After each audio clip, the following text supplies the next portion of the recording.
Hello बच्चों, study सारथी में आप सभी का स्वागत है। और आज हम पढ़ेंगे एक कहानी यह भी। इस कहानी की रचना मनु भंडारी जी ने की है। इसमें उन्होंने अपने लेखकीय जीवन का वृतांत लिखा है। तो चलिए शुरू करते हैं। मनु भंडारी जी कहती हैं कि जन्मी तो मध्य प्रदेश के भानपुरा गांव में थी, लेकिन मेरी यादों का सिलसिला शुरू होता है अजमेर के ब्रह्मपुरी मोहल्ले के उस 2 मंजिला मकान से, जिसकी ऊपरी मंजिल में पिताजी का साम्राज्य था, जहां वे निहायत अव्यवस्थित ढंग से फैली बिखरी पुस्तकों, पत्रिकाओं और अखबारों के बीच या तो कुछ पढ़ते रहते थे या फिर डिक्टेशन देते रहते थे। मनु भंडारी जी कह रही हैं कि जब उनका जन्म हुआ था तो वह मध्य प्रदेश का कोई भानपुरा नाम का गांव है, वहाँ पर उनका जन्म हुआ था। लेकिन उन्हें तब से बातें याद हैं जब वह अजमेर के ब्रह्मपुरी मोहल्ले के 2 मंजिला इमारत में रहते थे, जिसके ऊपरी मंजिल में उनके पिताजी रहते थे। मतलब उनके पिताजी की सारी सामानें और सिर्फ वे ही रहते थे। उनकी पुस्तकें, उनकी पत्रिकाओं, उनकी अखबार या फिर वो कुछ लिखते रहते थे। तो ऊपरी मंजिल में वे रहते थे। नीचे हम सब भाई बहनों के साथ रहती थी। हमारी बेपढ़ी लिखी व्यक्तित्व विहीन माँ सवेरे से शाम तक हम सबकी इच्छाओं और पिताजी की आज्ञाओं का पालन करने के लिए सदैव तत्पर। यहाँ वे अपनी माँ के बारे में भी बता रही हैं और लिख रही हैं कि ऊपरी मंजिल पर तो उनके पिताजी रहते थे, जहाँ पर सिर्फ वही रहते थे। उनके सारे सामान वगैरह थे, जो भी वो उनके पुस्तक थे, पत्रिकाएं, अखबार जो भी थे वो लिखते रहते थे। तो वो सारी व्यवस्थाएं थी ऊपरी मंजिल पे। और नीचे के मंजिल पे अपने सभी भाई बहनों के साथ मनु भंडारी जी रहती थी।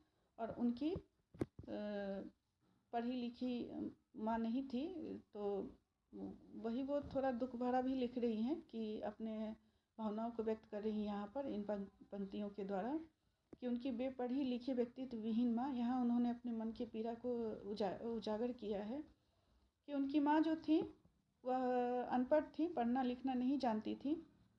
तो और सुबह से शाम तक उन सभी के सेवाओं में, सभी बच्चों और अपने पति की सेवाओं में लगी रहती थी, हमेशा तत्पर रहती थी, जैसे उनका अपना कोई व्यक्तित्व ही नहीं था।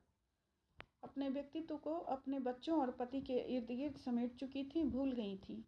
तो वही यहाँ पर इन पंक्तियों के माध्यम से वो वही बता रही हैं कि उनकी पढ़ी लिखी माँ नहीं थी, माँ पढ़ी लिखी नहीं थी। तो लगता था जैसे कि उनका व्यक्तित्व भी कहीं खो सा गया है। तो इसलिए उन्होंने लिखा है कि हमारी बेपढ़ी लिखी व्यक्तित्व विहीन माँ सुबह से शाम तक उन सभी की इच्छाओं का पालन करने के लिए हमेशा तत्पर रहती थी। अजमेर से पहले पिताजी इंदौर में थे, जहाँ उनकी बड़ी प्रतिष्ठा थी, सम्मान था, नाम था। कांग्रेस के साथ साथ वे समाज सुधार के कामों से भी जुड़े हुए थे। अब जन्म तो उनका मनु भंडारी जी का मध्य प्रदेश में हुआ था, भानपुरा गांव में। लेकिन उनके पिताजी बाद में फिर शायद अजमेर आ गए थे, और उसके पहले भी इंदौर में थे। तो इंदौर में उनकी बहुत मान प्रतिष्ठा थी, उनका नाम था। और कांग्रेस के साथ साथ कांग्रेस पार्टी के साथ वो जुड़े हुए थे और समाज सुधार के काम में भी लगे रहते थे। शिक्षा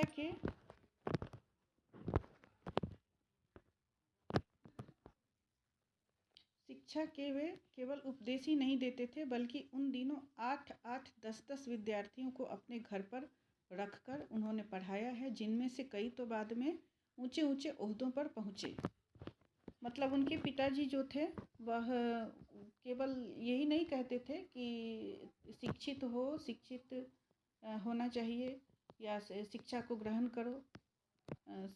शिक्षित लोगों को से होने के लिए उत्साहित करते थे। तो उपदेश ही नहीं देते थे कि शिक्षित होना चाहिए, शिक्षा कितना ज़रूरी है हमारे जीवन में, बल्कि उन दिनों 8-8, 10-10 विद्यार्थी को अपने घर पर रखते थे और उनको पढ़ाए लिखाए भी हैं।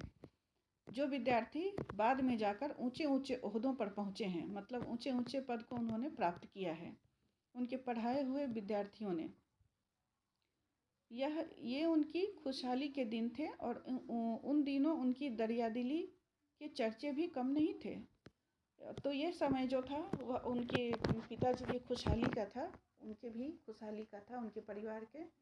जिस समय ये उनके पिताजी की जो दरियादिली थी, वो समाज सुधार के काम करते थे, बच्चों को अपने घर पर रख कर के पढ़ाते लिखाते थे, फिर उनको एक मुकाम हासिल करवाते थे, उनकी मदद करते थे। तो इस तरह के काम के लिए उनके चर्चे भी बहुत होते थे। एक ओर वे बेहद कोमल और संवेदनशील व्यक्ति थे, तो दूसरी ओर बेहद क्रोधी और अहंगवादी। यहाँ पे लेखिका कह रही हैं कि उनके पिताजी जहाँ एक तरफ बेहद कोमल और संवेदनशील व्यक्ति थे, मतलब बहुत ही अच्छे मतलब एक प्रभावशाली व्यक्तित्व के मालिक थे, तो दूसरी ओर उनका जो व्यक्तित्व था वह बेहद क्रोधी और अहंकारवादी था। अहंगवादी का मतलब अहंकारवादी, अहंकार करने वाला, और क्रोधी का मतलब क्रोध, गुस्सा करने वाला। तो एक तरफ तो वे बेहद कोमल थे मन से और संवेदनशील थे, दूसरे के दुखों को परेशानियों को समझते थे बहुत अच्छी तरीके से, उनके साथ संवेदना व्यक्त करते थे, उनकी मदद करते थे। और दूसरी ओर बेहद क्रोधी भी थे और अहंकारवादी भी थे। पर यह सब तो मैंने केवल सुना, देखा तब तो इन गुणों के भग्नावशेषों को ढोते पिता थे। और यह सब, अब लेखिका यहाँ पर कह रही हैं कि यह सब तो मैंने केवल सुना, मतलब यहाँ पर ऐसा लग रहा है कि जैसे वह छोटी थी, मतलब उतना उनको याद नहीं है कि ऐसा उन्होंने देखा था। मतलब कहने का मतलब काफ़ी वो छोटी थी, तो उन्होंने यह सब केवल सुना था कि इस तरह के उनके पिताजी थे। लेकिन जब उनको ज्ञान हुआ और जब से उन्होंने इस चीज़ को ऑब्जर्व करना शुरू किया, मतलब देखना शुरू किया, समझना शुरू किया, तब जो इनके पिताजी के ये गुण थे, उनके भग्नावशेष, मतलब जैसे कि कोई इमारत ढह जाती है तो उसके बस अवशेष रह जाते हैं, खंडहर वहाँ पर रह जाता है, बस धूल मिट्टी और जो इमारत में यूज़ होने वाले चीज़ें हैं, जो प्रयोग होती हैं इमारतों को बनाने में, और ढहने के बाद जो उनके अवशेष रह जाते हैं, तो बस उनके इन गुणों के अवशेष ही थे जिनको उनके पिताजी बस ढो रहे थे, मतलब बस दिखावा कर रहे थे।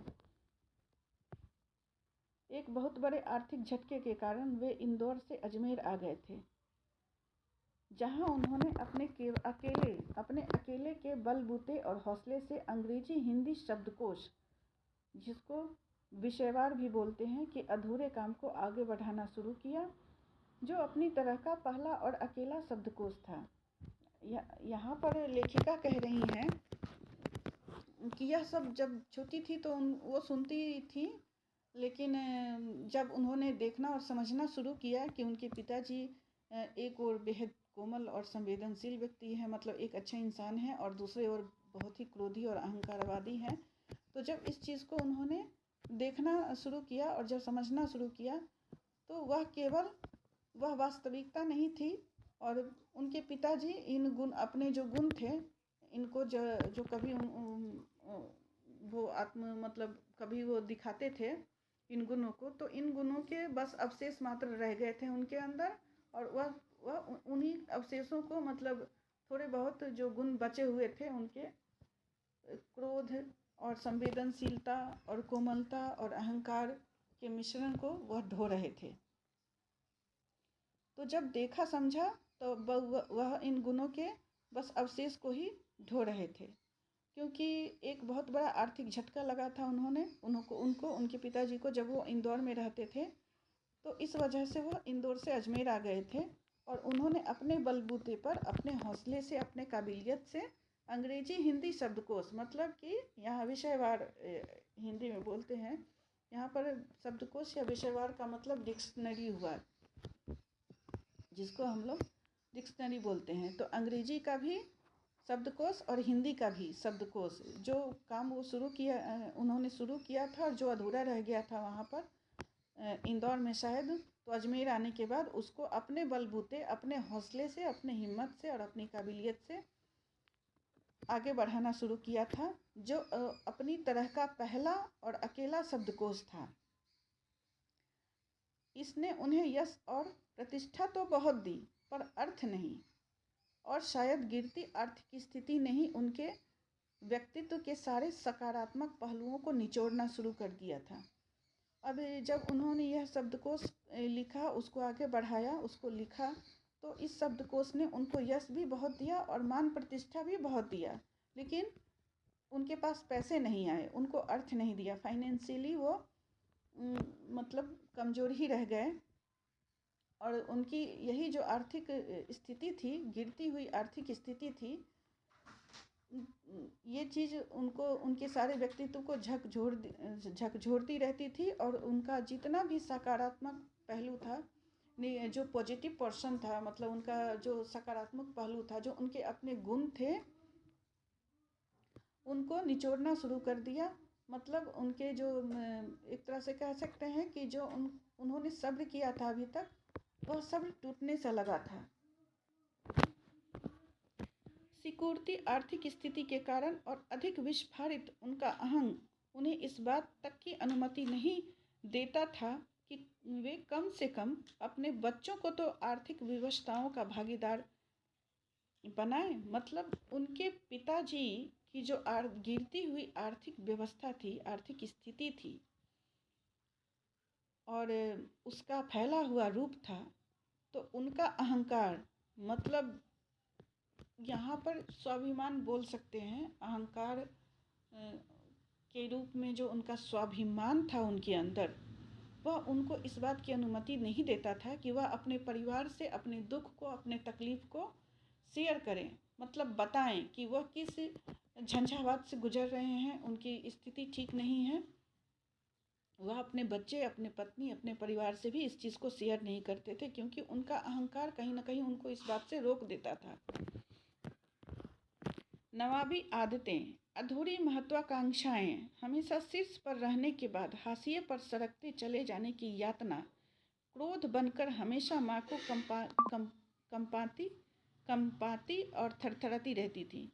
अब लेखिका यहाँ पर कह रही हैं कि उनके पिताजी की जो ये आर्थिक व्यवस्थाएं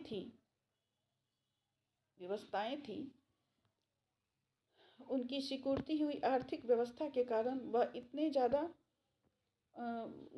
मतलब क्रोध करने लगे थे। उनकी आर्थिक व्यवस्था जो थी उनके अंदर और ज़्यादा क्रोध को उत्पन्न करती थी, क्योंकि वो तो अपनी बात भी किसी से शेयर नहीं करते थे।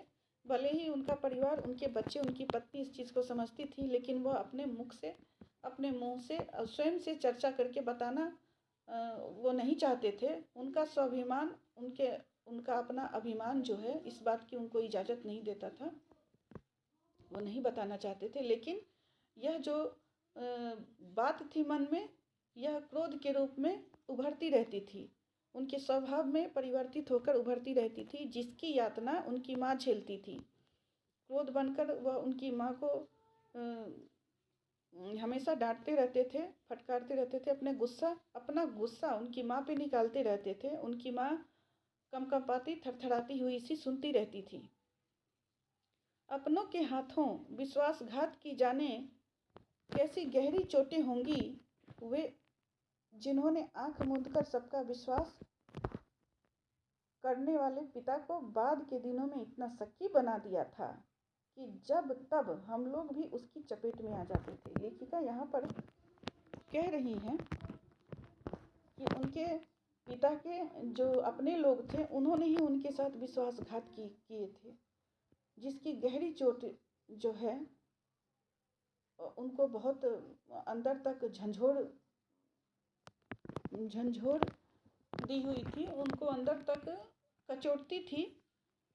क्योंकि ऐसा होता है ना कि जब हम अपने लोगों पर आंख मूंद कर विश्वास करते हैं ना, और जब कोई हमारे विश्वास को इस तरह से निचोड़ देता है, चूर चूर करता है, तो वो जो धक्का लगता है मन पर, वह बहुत गहरा चोट देता है। वह एक ऐसा लगता है जैसे कि कोई अगर चीज़ से अगर कोई घाव लग जाए, किसी चीज़ से चोट लग जाए, वह मन का चोट जो होता है उससे भी बड़ा होता है।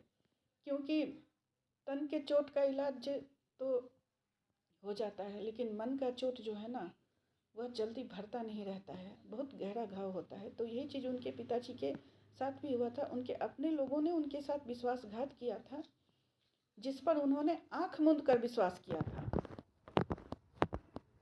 और यही चीज़ उनको बाद में जाकर इतना शक्की बना दिया था कि उनके ये जो मनु भंडारी जी हैं, लेखिका हैं, वो और उनका परिवार भी उसकी चपेट में आता रहता था जब न तब।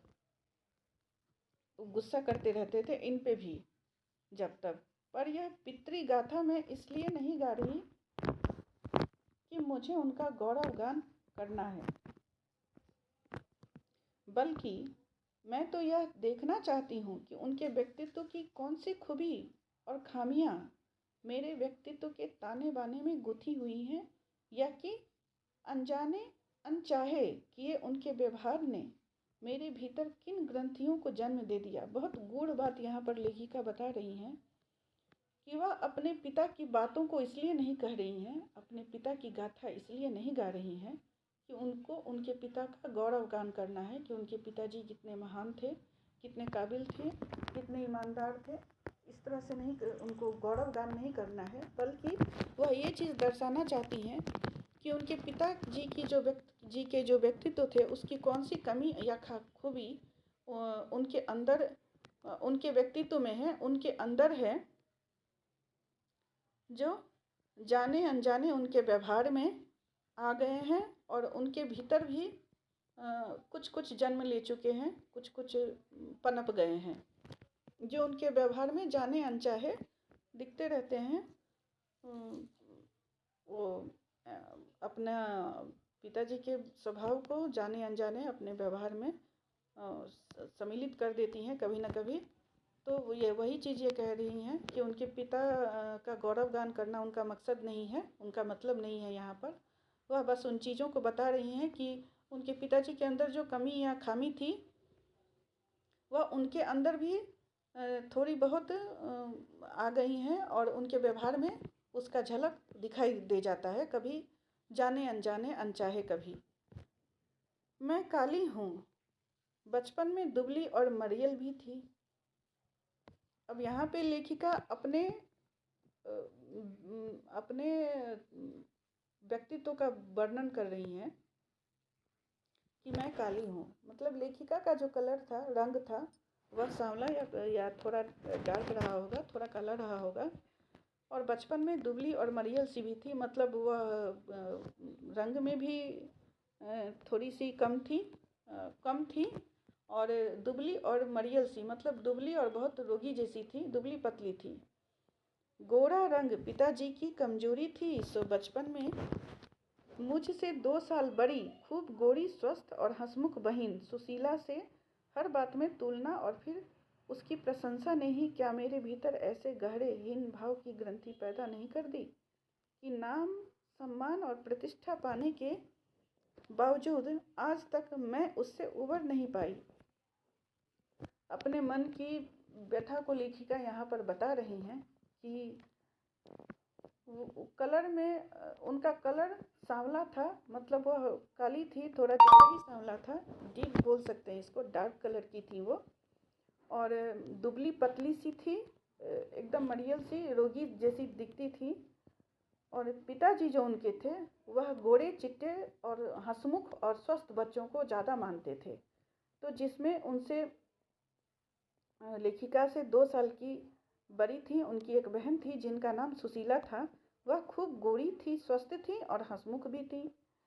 तो उनको पिताजी ज़्यादा मानते थे और उनसे हर बात में इनकी तुलना कर दिया करते थे। मेरे को खाना दो ना। लेखिका बचपन में डार्क कलर की थी, काली थी, रंग उनका दबा हुआ था, मतलब सांवले रंग की थी, लेकिन हो सकता है थोड़ी और सांवली हो, डार्क हो, और दुबली पतली भी थी। और उनके पिताजी जो है वह स्वस्थ, सुंदर और हंसमुख बच्चों को ज़्यादा मानते थे, पसंद करते थे। तो उनसे 2 साल बड़ी जो उनकी बहन थी सुशीला, पिताजी उनको ज़्यादा मानते थे और हर बात में लेखिका की तुलना, उनकी बहन सुशीला की तुलना लेखिका से कर देते थे और उनकी बहन की प्रशंसा भी कर देते थे। तो ऐसे में लेखिका के अंदर हीन भावना की एक ग्रंथि जैसी बन गई, हीन भावना पैदा हो गया, जो इतना नाम और सम्मान और प्रतिष्ठा पाने के बावजूद भी लेखिका उससे उबर नहीं पाई। मतलब उनके इस तरह का क्या होता है ना बच्चों, जब घर में एक दो या ज़्यादा बच्चे होते हैं तो कभी कभी ये गलती होती है कि एक बच्चे की तुलना, जो बच्चा ज़्यादा काबिल है, मतलब देखने सुनने में काबिल हो या पढ़ने लिखने में होशियार हो या कॉमन सेंस हो, जिसके पास व्यवहारिक ज्ञान हो, मतलब स्मार्ट जो बच्चा होता है, उसकी तुलना एक ऐसे बच्चे से लोग करने लगते हैं बार बार बार बार, जो थोड़ा सा एवरेज है, मतलब औसत है, जो देखने में भी औसत है और जिसका ज्ञान भी थोड़ा उस तरह से है, औसत है, मतलब बुझा बुझा सा रहता है, या गंभीर बच्चे होते हैं बहुत सारे। तो इस तुलना से क्या होता है ना, बचपन एक गोल्डन ऑरा है, मतलब एक सुनहरा आवरण है इंसान के जीवन का। तो इस समय में जो बातें मन में बैठ जाती हैं, इंसान इससे ताउम्र नहीं उबर पाता है। जीवन में वो कितना भी कामयाब हो जाए, कुछ भी क्यों ना कर ले, लेकिन ये जो हीन भावना उसके अंदर ग्रसित हो जाती हैं, या यूँ कहे कि हीन भावना की जो ग्रंथि एक पोटली बन जाती है उसके अंदर, वह इंसान उससे उबर नहीं पाता है। और बहुत बहुत लोग उबर भी जाते हैं, ऐसा नहीं है, लेकिन बहुत लोगों का स्वभाव ऐसा होता है जो जीते जी वह पूरी ज़िंदगी उसके शिकार होते रहते हैं, और वो कहीं ना कहीं उनके अंदर दबा हुआ है और उनको आहत करता रहता है। तो यही बात लेखिका के साथ हुई है कि बचपन में जो उनकी 2 साल बड़ी बहन थी सुशीला, पिताजी के उनके साथ तुलना करने से, उनको ज़्यादा प्यार दुलार लाड़ करने से, लेखिका की हमेशा तुलना उनसे करने से, और उनकी तुलना हमेशा लेखिका से करने से, और उनकी अपनी बड़ी बेटी की प्रशंसा हमेशा करते रहने से लेखिका के अंदर एक हीन भावना की ग्रंथि जैसी बन गई।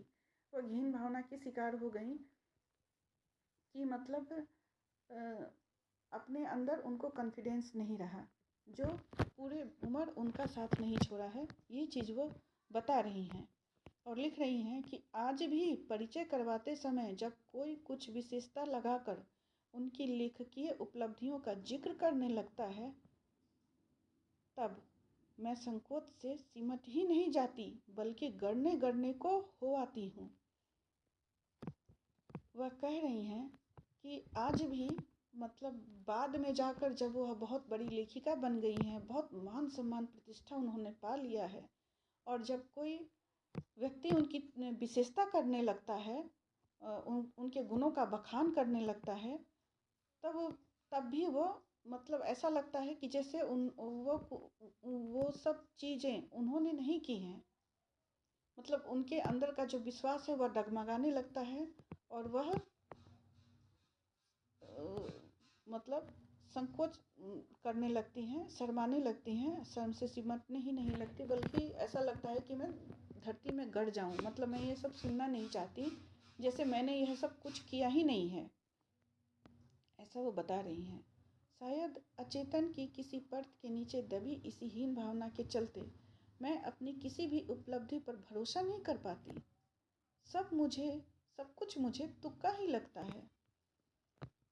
यहाँ पर कितनी बड़ी बात लेखिका ने बताई है कि ये जो, मतलब उनके मन में भावना है, यह जो अचेतन, मतलब जिसको कोई चेतना नहीं हो, एक मरा हुआ सा भारी भरकम सा कोई भी चीज़ उनके अंदर जो गड़ा हुआ है, उस परत के नीचे जो उनका आत्मविश्वास दबा हुआ है, इस हीन भावना के परत के नीचे, कि मैं तो कुछ हूँ ही नहीं, मैं कुछ कर ही नहीं सकती, मैं क्या हूँ, मैं कुछ नहीं हूँ, ये जो हीन भावना उनके अंदर घर की कर गई है बचपन से आज तक, जो इसकी एक पोटली जैसी उनके अंदर बन गई है, तो इस भारी भरकम इस हीन भावना के पोटली के परत के नीचे जो उनका हीन भावना के पोटली के परत के नीचे जो उनका आत्मविश्वास दबा हुआ है, वह आत्मविश्वास सब कुछ सामने होते हुए भी वह उस पर भरोसा नहीं कर पाती हैं, अपने काबिलियत पर वह भरोसा नहीं कर पाती हैं, वह स्वीकार नहीं कर पाती हैं कि हाँ, मैं इतनी बड़ी लेखिका हूँ, अपने दम पर बनी हूँ और अपने काबिलियत से बनी हूँ। लोग मेरी इतना सम्मान करते हैं, मुझे इतनी प्रतिष्ठा देते हैं, मेरी इतनी ख्याति है जो मैंने अपने दम पर कमाया है, अपने गुणों के उपलब्धि के हिसाब से कमाया है और यह सब कुछ मेरा है, मेरा स्वयं का किया हुआ है। इस चीज़ पर वह भरोसा नहीं कर पाती है और उनको सब कुछ एक तुक्का ही लगता है। तुक्का मतलब एक बोलते हैं ना कि जैसे अंधेरे में चलाया हुआ तीर, मतलब अनुमान। ये सब कुछ उनको एक अनुमान ही लगता है। पिताजी के जिस शक्की स्वभाव पर मैं कभी भन्ना भन्ना जाती थी, आज एकाएक अपने खंडित विश्वासों की व्यथा के नीचे मुझे उनके शक्की स्वभाव की झलक ही दिखाई देती है। बहुत अपनों के हाथों विश्वासघात की गहरी व्यथा से उपजा शक। वाह, कितनी बढ़िया बात उन्होंने कही है। इंसान के व्यक्तित्व की जो असलियत होती है ना बच्चों, इंसान का जो व्यवहार होता है, उसको उन्होंने यहाँ पर उसके स्वरूप को अपने शब्दों में एकदम से उतार दिया है कि उनके पिताजी जो शक्ति स्वभाव के थे, मतलब जैसे कि अपने ऊपर विश्वास नहीं कर पाते थे, उनके आर्थिक झटकों की वजह से जो उन्होंने अपना आत्मविश्वास खो दिया था, अपनों के धोखे की वजह से जो उनका आत्मविश्वास खो सा गया था और वह बात बात पर गुस्सा कर देते थे, चिल्ला देते थे।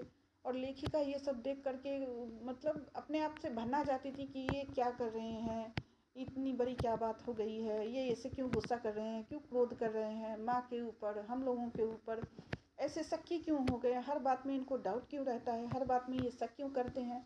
तो इस चीज़ की झलक जब वो खुद ये सब चीज़ फेस कर रही हैं तो उनको दिखाई देती है और उनको यह विश्वास होता है कि हाँ, मेरे पिताजी के साथ भी इस तरह से ही कोई घटना हुई थी जिसकी वजह से वो ऐसे बन गए थे जैसा कि अभी मैं महसूस कर रही हूँ। उनके पिताजी के साथ भी धोखा हुआ था जिसके कारण उनका व्यक्तित्व चरमरा सा गया था और लेखिका उन सब चीज़ों को और उनका परिवार उस सब चीज़ों को झेल रहा था। तो अभी जब लेखिका भी उन सब चीज़ों को झेल रही हैं, मतलब अपने आत्मविश्वास को खो दी हैं, अपने परिवार में अपने पिता के एक अपने बच्चे से दूसरे बच्चे की तुलना से लेखिका के मन में जो हीन भावना घर कर गई है, उससे जो उनके अंदर उस चीज़ के नीचे जो उनका आत्मविश्वास दब गया है और वह कभी कभी भन्ना जाती हैं कि अरे मैं तो क्या हूँ, मैं कुछ भी नहीं हूँ, मैंने ऐसा क्या कर दिया है। जबकि वो इतनी प्रतिष्ठित सम्मानीय लेखिका हैं, लोग उनको जानते हैं, उनको मानते हैं, उनकी प्रतिष्ठा बढ़ी हुई है, उनकी ख्याति बढ़ी है और उनका लोग गुण मतलब उनके गुणों का लोग उनके सामने बखान करते हैं तो वो भन्ना सी जाती हैं कि अरे ये सब क्या करें, ये सब तो कुछ नहीं है, मैंने क्या किया है, इतना बड़ा तो कुछ नहीं कर दिया है। तो अब जब लेखिका के साथ वो सब चीज़ हो रहा है तो उनको उनके पिताजी की याद आती है और उनको वह चीज़ वास्तविकता दिखाई देती है कि नहीं, उनके साथ भी इस तरह से हुआ था जो चीज़ मेरे साथ हो रहा है, तो उनके साथ भी वही हुआ था जो उनका व्यवहार इस तरह से बदल गया था हम लोगों के प्रति। तो यही चीज़ वो इन पंक्तियों में उन्होंने बताया है कि अपनों के हाथों विश्वासघात की गहरी व्यथा से उपजा हुआ शक। उनके अंदर भी जो शक होता है, अपने कामयाबी पर जो उनको शक होता है, वह अपनों के ही विश्वासघात से उनको ये चीज़ मिला है। होश संभालने के बाद से ही जिन पिताजी से किसी न किसी बात पर हमेशा मेरी टक्कर ही चलती रही, वे तो न जाने कितने रूपों में मुझ में हैं, कहीं कुंठाओं के रूप में, कहीं प्रतिक्रिया के रूप में, तो कहीं प्रतिछाया के रूप में। अब यहाँ पर लेखिका अपने पिता के प्रति अपने प्रेम को उजागर करती हैं और कहती हैं कि ऐसा नहीं है कि मैं पिताजी से मतलब बहुत दुखी हूँ, चाहे उन्होंने मेरे साथ इस तरह से बचपन में मेरे साथ भेदभाव किया था, उस वजह से मैं कुंठाओं का शिकार हो गई हूँ। जब से उन्होंने होश संभाला तो उनके पिताजी से किसी न किसी बात पर उनकी टक्कर चलती रहती थी, मतलब उनकी बहस ही होती रहती थी।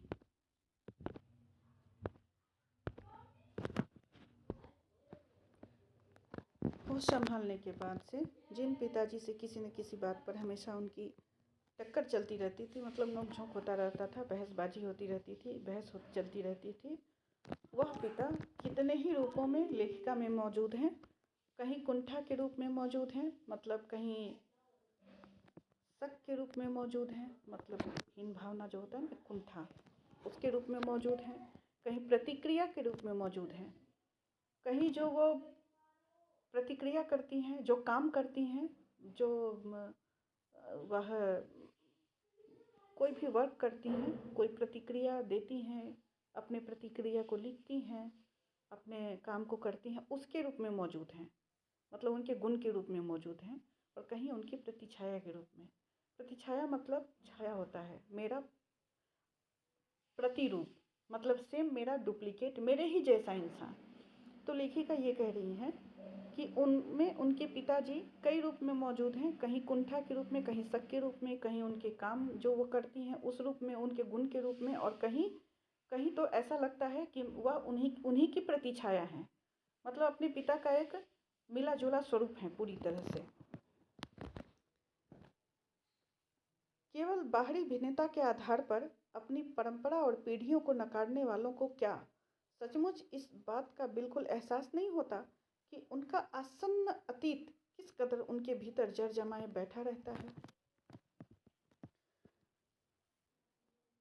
लेखिका यहाँ अब परंपराओं की बात कर रही हैं, पीढ़ियों की बात कर रही हैं, कह रही हैं कि बाहरी भिन्नताओं के आधार पर जो हम बाहरी विभिन्नताएं देखते हैं, बाहर में जो हम वातावरण माहौल देखते हैं, तरह तरह की जटिलताएं देखते हैं, विभिन्नताएं देखते हैं, उनके आधार पर हम अपनी परंपरा और पीढ़ी को नकारते हैं कि अरे वो तो पुरानी बात हो गई, अरे वो तो ऐसा था, तो ज़रूरी नहीं है कि अभी भी ऐसा ही हो, इसको बदलना चाहिए, इसको हम बदलते हैं, ये सोचते हैं।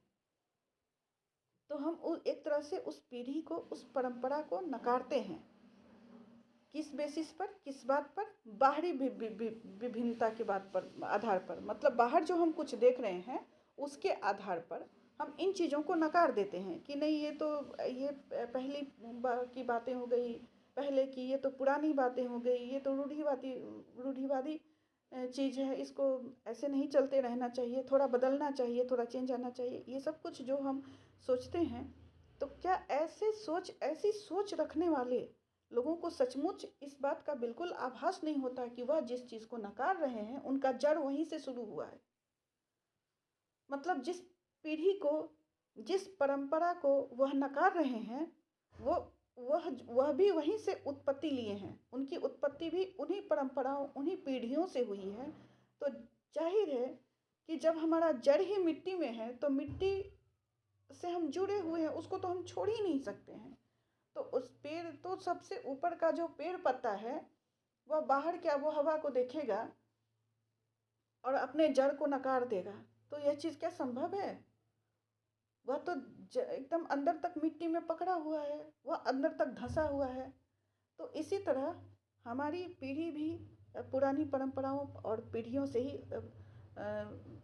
बनी हुई है, और हमको इसको नकारना नहीं चाहिए, क्योंकि यह आसन्न अतीत, आसन्न का मतलब होता है एकदम बहुत गहरा, बहुत गहरे अतीत से जुड़ा हुआ है। ये सारा चीज़ बहुत गहरे अतीत से जुड़ा हुआ है और इसको नकारना नहीं चाहिए। तो इसको नकारने वाले को ये सोचना चाहिए कि हमारा जड़ यहीं से शुरू है, इसको हम चाह के भी ख़त्म नहीं कर सकते हैं। इसमें कुछ बदलाव लाके, अपनी कुछ जिद को इसमें शामिल करके, अपने जिद से कोई बात मनवा के हम परंपरा को, पुरानी परंपरा को और पीढ़ी को ख़त्म नहीं कर सकते, क्योंकि हम भी इन्हीं से आते हैं और हमारी जड़ जो है बहुत आसन, बहुत पहले से, बहुत पहले के अतीत से जुड़ी हुई है। समय का प्रवाह भले ही हमें दूसरी दिशाओं में बहाकर ले जाए, स्थितियों का दबाव भले ही हमारा रूप बदल दे, हमें पूरी तरह उससे मुक्त तो नहीं ही कर सकता। लेखिका यहाँ पे बहुत ही सुंदर बातों को बता रही हैं, और जो अभी के समय में भी देखा जा रहा है कि समय का जो बहाव है, समय बदलता है और उसकी धारा में जो अस्थिर लोग होते हैं, अस्थिर भावना स्वभाव वाले लोग होते हैं, वह बह जाते हैं कभी कभी। जो स्थिर स्वभाव के लोग हैं, उनका समय का बहाव भी कुछ नहीं कर पाता। वो जैसे थे वह सभी चीज़ों को मानते हैं, करते हैं। लेकिन समय का जो यह बदलता हुआ प्रभाव है, जो बदलता हुआ समय का रूप है, वह हमें भले ही किसी दिशा में बहा कर ले जाए, कहीं भी हम रहें, किसी भी देश में, किसी भी समय में, स्थितियों का दबाव जो है वह हमारा रूप बदल दे। मतलब अब चूंकि हम जहाँ रहते हैं, तो वहाँ के हर चीज़ को अपनाना थोड़ा ज़रूरी होता है, थोड़ा बहुत ज़रूरी होता है, क्योंकि वहाँ पर हमें जीना है, वहाँ पर हमें रहना है। तो उन चीज़ों को हमें थोड़ा अपनाना पड़ता है। तो उस अपनापन से, उस अपनाने से जो हमारा थोड़ा बहुत स्वरूप बदल जाता है, तो वो थोड़ा बहुत ही बदलता है। हम पूरी तरह से नहीं बदलते हैं।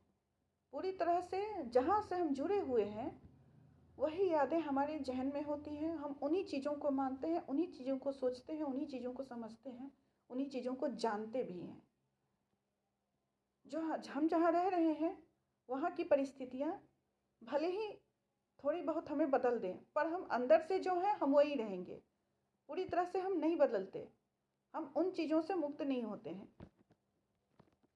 पिता के ठीक विपरीत थी हमारी बेपढ़ी लिखी माँ। अब लेखिका यहाँ पर इसके ऊपर तो उन्होंने अपने बारे में, अपने पिता और अपने भाई बहनों के बारे में जो भी है वो सारी बातें कही हैं, लेकिन अब वो अपनी माँ के बारे में बता रही हैं कि उनके पिता जो तो इस तरह के थे, कभी कोमल, कभी संवेदनशील, कभी गुस्सा वाले, कभी अहंकारवादी, इस तरह के थे। लेकिन उनकी माँ जो थी, अनपढ़ माँ, बिना पढ़ी लिखी माँ जो थी, वह ठीक अब उनके पिताजी के विपरीत थी। मतलब बिल्कुल अलग थी, उनके पिताजी से बिल्कुल अलग थी। तो वो कैसी थी? तो इस तरह से थी कि धरती से कुछ ज़्यादा ही धैर्य और सहन शक्ति थी शायद उनमें। मतलब उनकी माँ जो थी, जितनी सहन शक्ति, जितना धैर्य धरती के पास है, जो अपने ऊपर, अपने छाती के ऊपर अब एक विशाल दुनिया को धारण किए हुए है, तो उसमें पृथ्वी में कितनी सहन शक्ति है। जब भी सहन शक्ति की बात आती है तो लोग पृथ्वी की तुलना देते हैं कि धरती माँ को देखो, धरती माँ ने अपने बच्चों को किस तरह से अपने गोद में समाये रखा है, इतनी बड़ी दुनिया को उन्होंने संजो के रखा है। लेकिन लेखिका अपनी माँ के बारे में बोलती हैं कि इस धरती से भी ज़्यादा उनकी माँ के अंदर सहन शक्ति और धैर्य था। मतलब बहुत ही धैर्यवान थी उनकी माँ, बहुत ही सहन शक्ति वाली थी।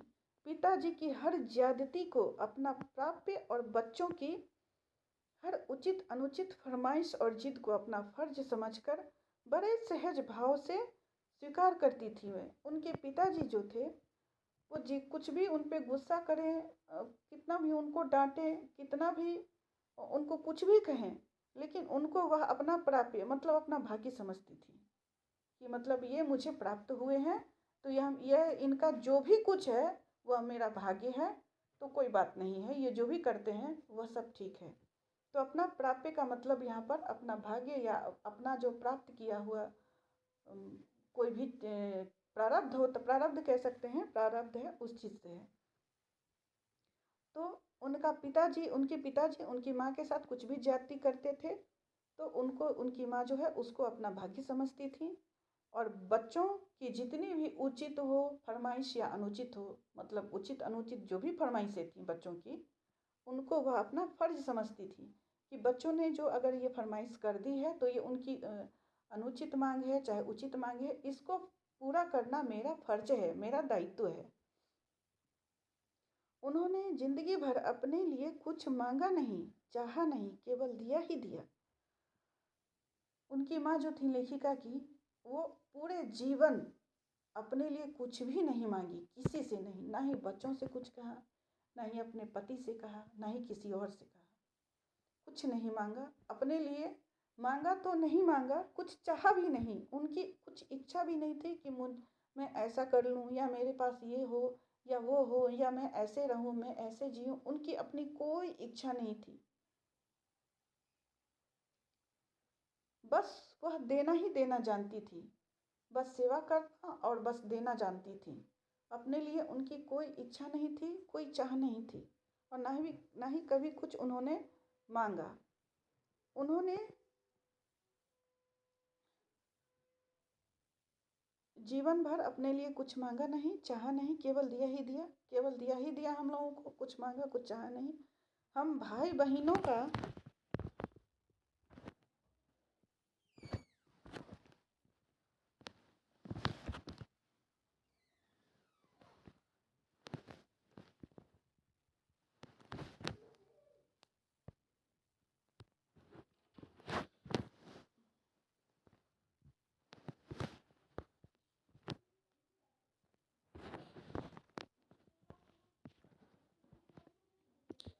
हम भाई बहनों का सारा लगाव माँ के साथ था, लेकिन उनका त्याग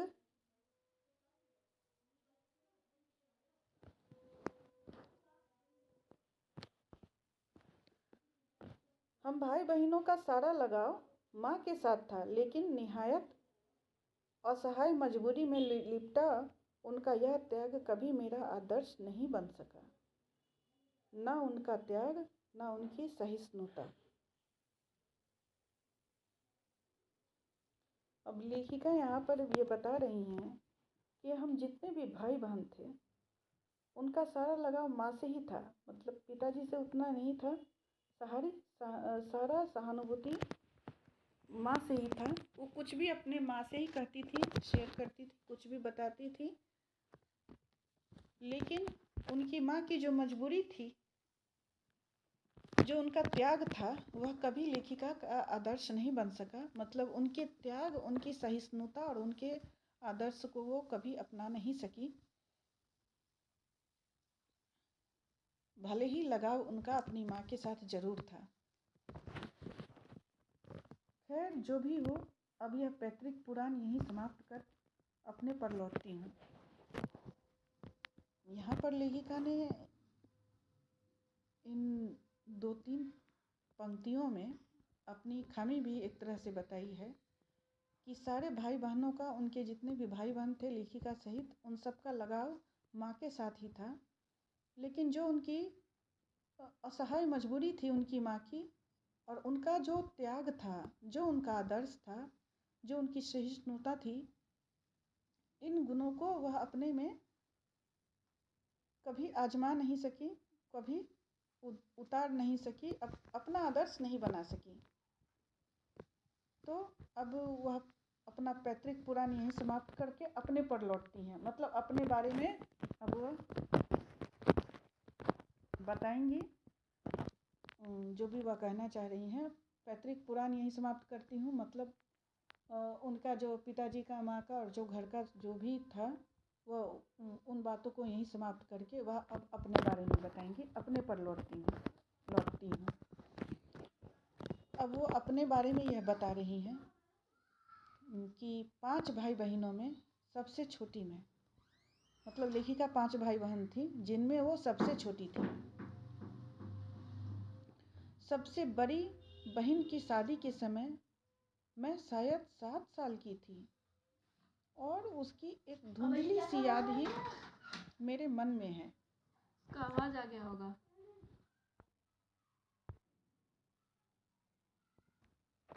5 भाई बहनों में सबसे छोटी मैं, मतलब लेखिका जो थी वह 5 भाई बहन थी, और उनमें वह 5 भाई बहन में सबसे छोटी लेखिका ही थी।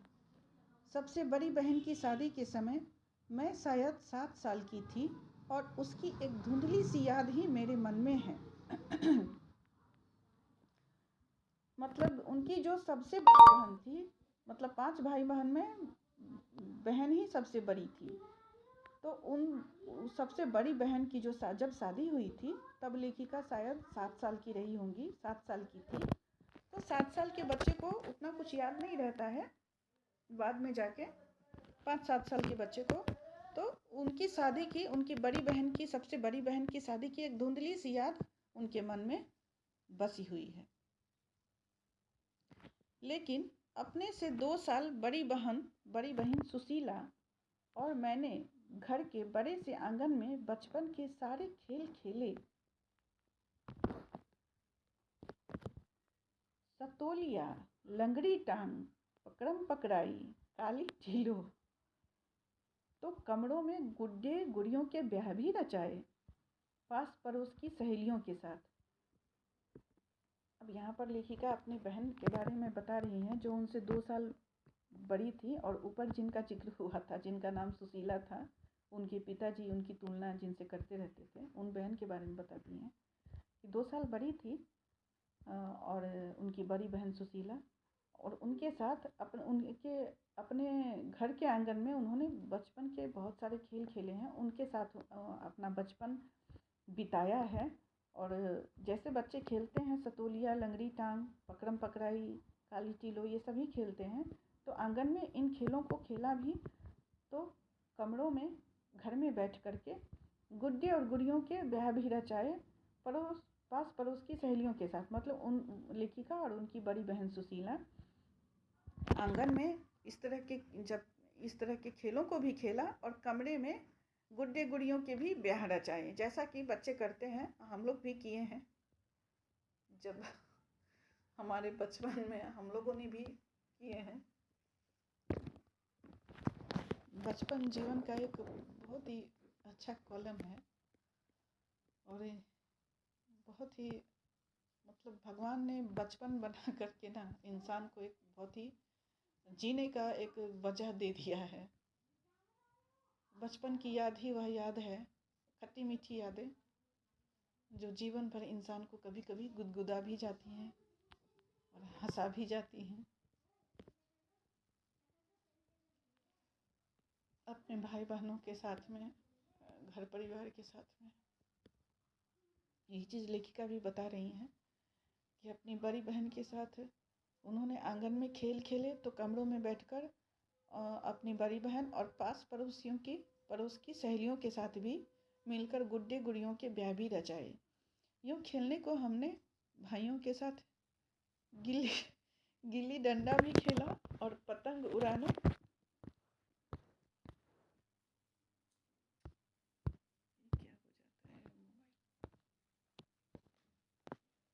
लेखिका यहाँ पर लिख रही हैं कि अपने बहन और पास पड़ोस की सहेलियों के साथ ही नहीं खेला उन्होंने, बल्कि भाइयों के साथ भी कुछ खेल खेले। कुछ खेल खेलती थी, जैसे कि गिल्ली डंडा हो गया, पतंग उड़ाना हो गया, कांच पीसकर मांझा सूतने का काम भी किया। भाइयों के साथ उन्होंने कांच पीसकर मांझा, मतलब हम लोगों ने भी किया है। पता नहीं, ऐसा लगता है ना कि ये कहानी जैसे कि मेरे ही बचपन की मैं पढ़ रही हूँ।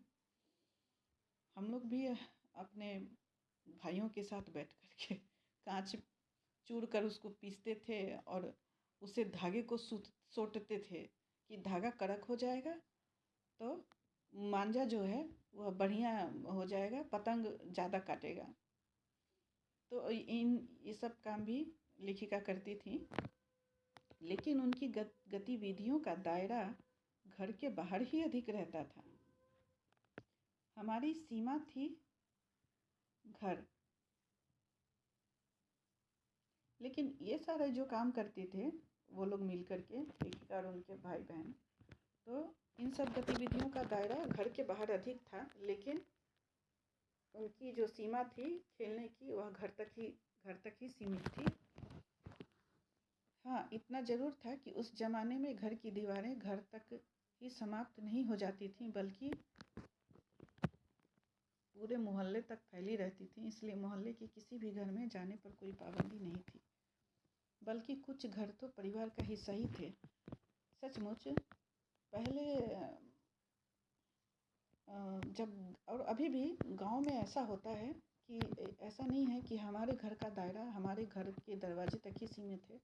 आस पड़ोस के घरों से भी इतना लगाव रहता है कि लगता है जैसे वो घर भी हमारा ही है।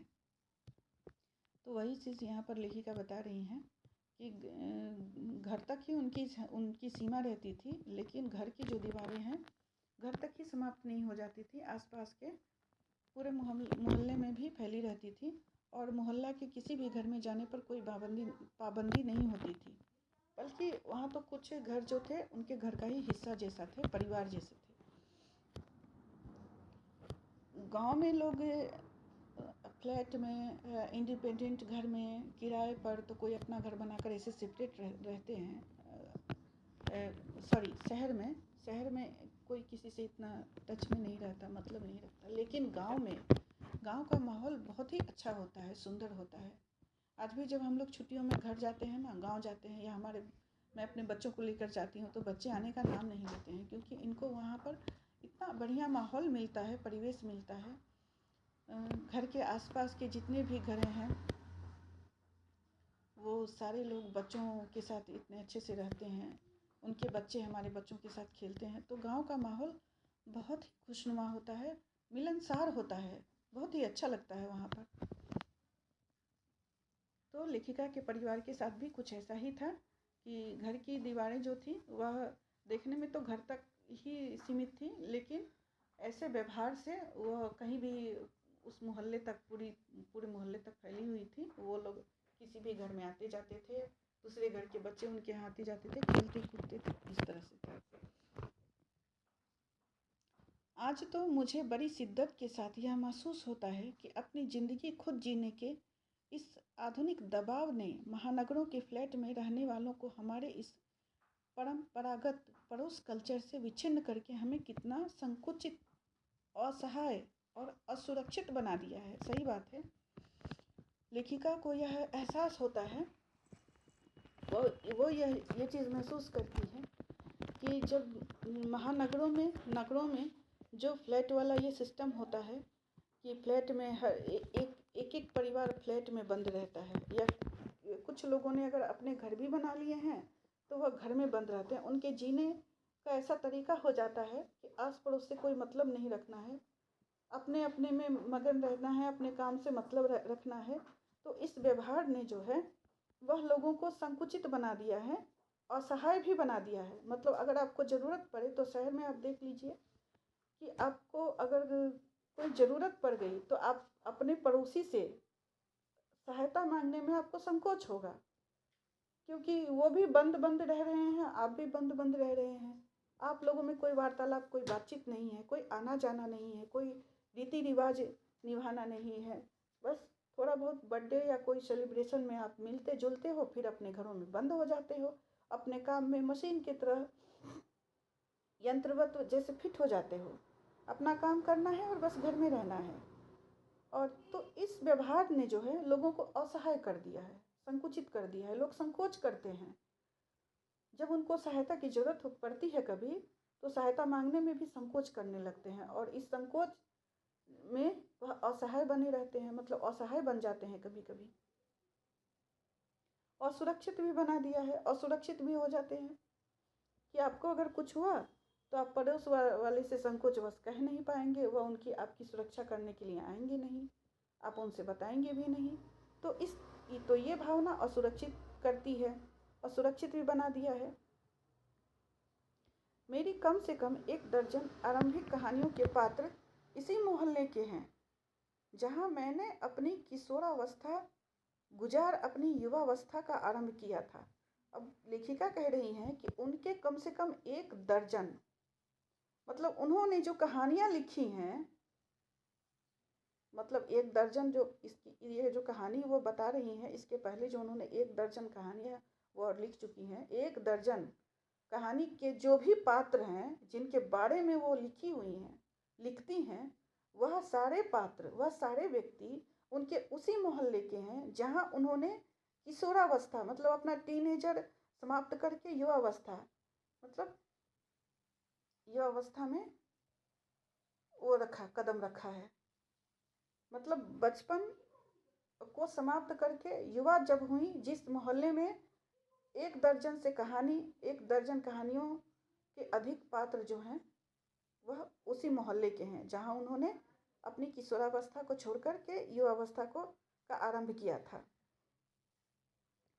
एक दो को छोड़कर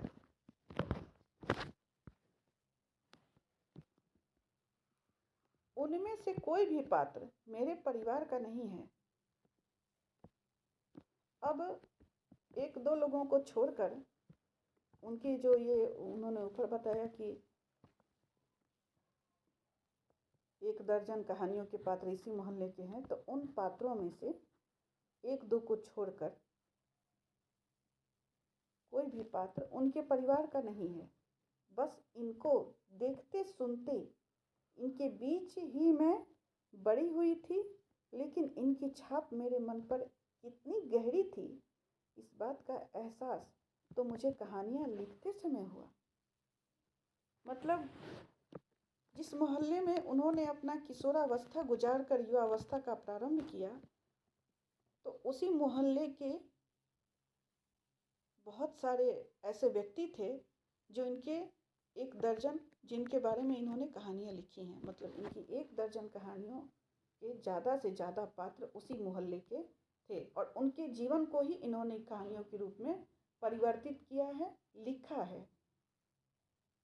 उनमें से 1 ही 2 इनके परिवार के थे, बाकी सारे उसी मोहल्ले के थे।